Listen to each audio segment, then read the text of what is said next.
Subscribe करें, share करें, like करें, कमेंट्स करें। आपकी महती कृपा होगी। हरे हरे। जय श्री कृष्ण। राधे राधे।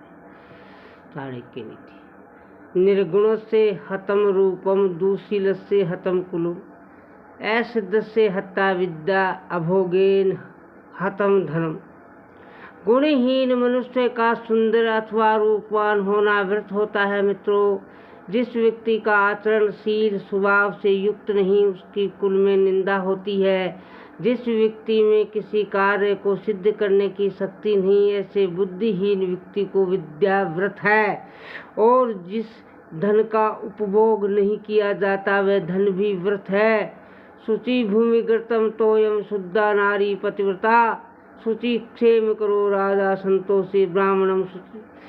भूमि के अंदर से निकलने वाला पानी शुद्ध माना जाता है। पतिव्रता नारी पवित्र होती है। लोगों का कल्याण करने वाला राजा पवित्र माना जाता है और संतोषी ब्राह्मण को भी पवित्र माना गया है। भूमि के अंदर से प्राप्त होने वाला जल शुद्ध माना जाता है। पति के प्रति समर्पित नारी शुद्ध और पवित्र मानी जाती है। जो राजा अपनी प्रजा के कल्याण में लगा रहता है, जो सरकार अपनी जनता का कल्याण करती है, भ्रष्टाचार में नहीं पड़ती, उसे शुद्ध और पवित्र माना जाता है। उसी प्रकार जो ब्राह्मण संतुष्ट रहता है, अर्थात जिसे धन इकट्ठा करने की अधिक लालसा नहीं रहती, उसे अधिक पवित्र माना गया है। संतोषमृतम तप्तातान यथ सुखम शांत चेत साम, असंतुष्टा द्विजा नष्टा संतुष्टा से मही भूत, सलज्जा गणिका नष्टा निर्लाजश्च कुलांगना। संतोष रहित ब्राह्मण, संतुष्ट होने वाला राजा, शर्म करने वाले वैश्या और लज्जाहीन कुलहीन स्त्रियां नष्ट हो जाती है मित्रों। जैसा कि ऊपर बताया गया है कि असंतुष्ट रहने वाला ब्राह्मण अपने कर्म से भ्रष्ट हो जाता है, वह अपना कर्तव्य भूल जाता है। इसी प्रकार जो राजा अपनी थोड़ी सी सफलता से संतोष कर लेता है, वैश्य उनका कार्य लोगों को संतुष्ट करना है। वह बाजार में बैठकर भी यदि संकोच और लज्जा करती रहेगी तो वह भूखी मर जाएगी। इसी प्रकार यदि अच्छे घर की औरतें लज्जा का आभूषण त्याग देती हैं तो वह भी नष्ट हो जाती है। उसमें महत्वाकांक्षाएं कम हो जाती है, वह भी आगे बढ़ने में रहित होकर नष्ट हो जाता है। जो राजा थोड़े धन में संतोष करता है। किम कुलेन विशालेन विद्याहीनेन देहि नाम, दुष्कुलीनोपि विद्वांस देवरपि सुपूज्यते। यदि कुल विद्याहीन है तो उसके विशाल और बड़े होने से कोई लाभ नहीं। यदि बुरे कुल में उत्पन्न हुआ व्यक्ति विद्वान है तो देवता लोग भी उसकी पूजा करते हैं। विद्या रहित बड़े कुल में मनुष्य के उत्पन्न होने से कोई लाभ नहीं, क्योंकि उसका सम्मान नहीं होता।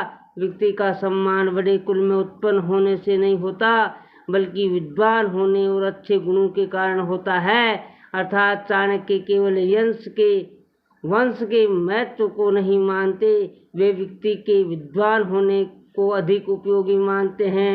उनका कहना है कि यदि नीच कुल में उत्पन्न हुआ व्यक्ति भी विद्या आदि गुणों से युक्त है तो सभी लोग उसका सम्मान करते हैं। विद्वान प्रसेते लोके विद्यान गच्छति गौरवम, विद्या लभते सर्व विद्या सर्व पूज्यते। इस संसार में विद्वान की प्रशंसा होती है मित्रों। आवाज की दुनिया के दोस्तों, भाइयों बहनों, सत्संग प्रेमियों, विद्वान को ही आदर सम्मान और धन धान्य की प्राप्ति होती है। प्रत्येक वस्तु की प्राप्ति विद्या द्वारा ही होती है और विद्या की सब जगह पूजा होती है। माँ संवेक से सुरापोन वर्जिते, पशु में पुष्कार मोर भा कांता चैमेदिनी। मांस खाने वाले, शराब पीने वाले, मूर्ख और नृक्ष मनुष्य रूपी पशुओं के भार से ये पृथ्वी पीड़ित और दुखी रहती है। मांस खाने और शराब पीने वाले व्यक्ति ये भी नहीं सोच पाते कि कौन सी वस्तु खाने के योग्य है और कौन सी नहीं। इस प्रकार मूर्ख और निरक्षर व्यक्ति रूप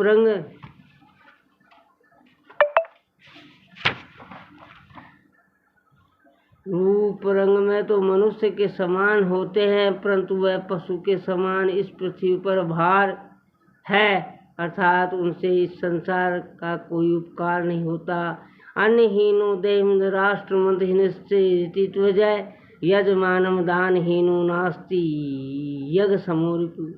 जो देश को अन्नहीन करता हो, जिसमें मंत्री को न जानने वाली ऋतुज हो, जिसके यजमान दान भावना से रहित हो, ऐसा यज्ञ शत्रु समान है। इस श्लोक का भावार्थ यह है कि यज्ञ का जहाँ मनुष्य के लिए अनेक प्रकार से लाभकारी है, वहाँ यदि यज्ञ ठीक ढंग से संपन्न किया जाए तो उससे बहुत हानि भी होती है।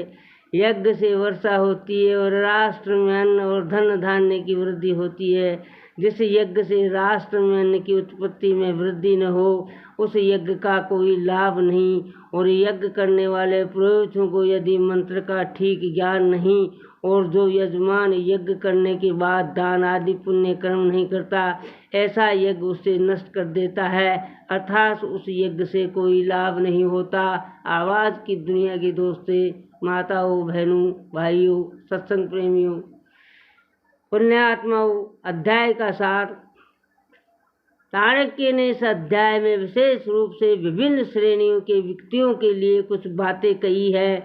निम्न श्रेणी के लोग जैसे तैसे धन इकट्ठा करना चाहते हैं, वह ऐसे उपायों से भी धन प्राप्त करना चाहते हैं जिनसे उनका अपमान होता है। उन्हें मान अपमान की कोई चिंता नहीं होती। और मध्यम श्रेणी के लोग मान सम्मान के साथ धन इकट्ठा करना चाहते हैं, परंतु उत्तम श्रेणी के लोग केवल मान सम्मान को ही महत्व देते हैं। धन उनके लिए गौण होता है। चाणक्य कहते हैं कि व्यक्ति जिस प्रकार का भोजन करता है, जैसा अन्न खाता है, उसकी संतान भी वैसी ही होती है।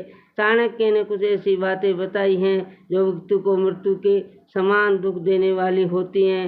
उनमें से ये तीन बातें बहुत महत्वपूर्ण है। वृद्धावस्था में मनुष्य की पत्नी की मृत्यु होना, धन संपत्ति का दूसरों के हाथ में जाना और खान पान के लिए दूसरों पर आश्रित रहना। चाणक्य ने व्यक्ति के विचारों और उसकी भावनाओं को अधिक महत्वपूर्ण बताया है। उन्होंने कहा कि लकड़ी, पत्थर और धातु की मूर्तियों के प्रति शुद्ध भावना और श्रद्धा से उनकी पूजा की जाए तो सब कार्य पूर्ण हो जाते हैं और प्रभु प्रसन्न हो जाते हैं। इन मूर्तियों में भगवान का वास नहीं होता, परंतु मनुष्य की उच्च भावनाएं अथवा विचार ही उसके लिए कल्याणकारी होते हैं। जय श्री कृष्णा, राधे राधे। आवाज़ की दुनिया की दोस्तों, सब्सक्राइब फ्री है मित्रों। हरे हरे।